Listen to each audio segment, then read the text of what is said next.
UP की 10 विधानसभा सीटों पर होने वाले उपचुनाव में कांग्रेस और समाजवादी पार्टी ने मिलकर चुनाव लड़ने का निर्णय ले लिया। यह निर्णय कांग्रेस को 2 सीट देने के साथ सपा के लिए 8 सीटों पर उम्मीदवार उतारने का रास्ता बनाता है। चुनाव आयोग ने फिलहाल 9 सीटों के लिए चुनाव कार्यक्रम जारी किया है, जबकि मिल्कीपुर सीट चल रही याचिका के कारण यहाँ की तारीख अभी तक तय नहीं हो पाई।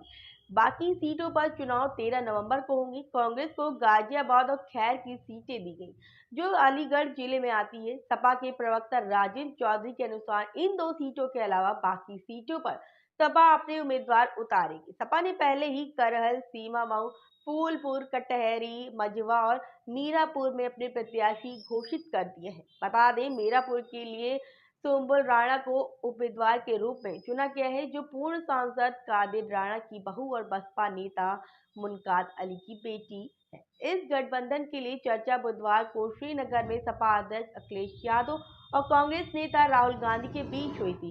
कांग्रेस पहले से ही गाजियाबाद और खैर की 2 सीटें मांग रही है, जो अब उन्हें मिल गई। इस बात से यह स्पष्ट हो गया है कि दोनों पार्टियां एकजुट होकर भाजपा के खिलाफ मुकाबला करने की योजना बना रही है। मिल्कीपुर सीट स्थित थोड़ी जटिल है।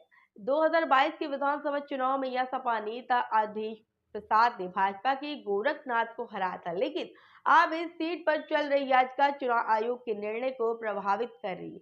भाजपा के सहकारिता राज्य मंत्री जेपीएस राठौर ने आरोप लगाया है कि सपा जानबूझकर इस सीट पर चुनाव नहीं कराना चाहती। उन्होंने कहा है कि सपा इस सीट पर हार से डर रही है और इसलिए याचिका का विरोध कर रही है। उनके अनुसार सपा को चुनाव आयोग में लिखित रूप से अपनी स्थिति स्पष्ट करनी चाहिए, ताकि चुनाव को टलवाने का आरोप गलत साबित हो सके। याचिका दायर करने वाले गोरखनाथ ने चुनाव याचिका वापस लेने की प्रक्रिया शुरू हो गई, लेकिन सपा ने इसका विरोध किया है कि यह याचिका हाईकोर्ट की लखनऊ पीठ से दायर की गई है और इसके चलते चुनाव आयोग ने मिल्कीपुर सीट पर उपचुनाव की घोषणा नहीं की है। आपको बता दें, 2022 के चुनाव में इस सीट पर चुनाव लड़ने वाले सभी उम्मीदवारों को नोटिस भेजने का आदेश भी दिया गया।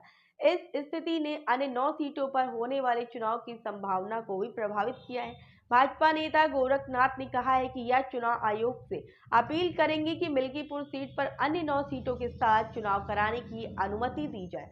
अब अदालत के निर्णय के बाद यह स्पष्ट होगा कि मिल्कीपुर सीट पर चुनाव कब होगा।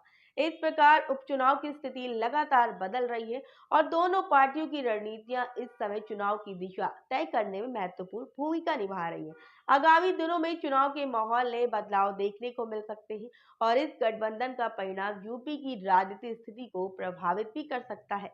अब देखना दिलचस्प होगा कि सपा और कांग्रेस एक साथ मिलकर उपचुनाव लड़ने वाले हैं, लेकिन देखना यह है कि नतीजा क्या मिलता है। लेकिन इस पर आप लोग क्या कहेंगे, कमेंट सेक्शन में जरूर बताइए। तब तक के लिए बने रहे हमारे साथ और देखते रहे लखनऊ सुपरफास्ट।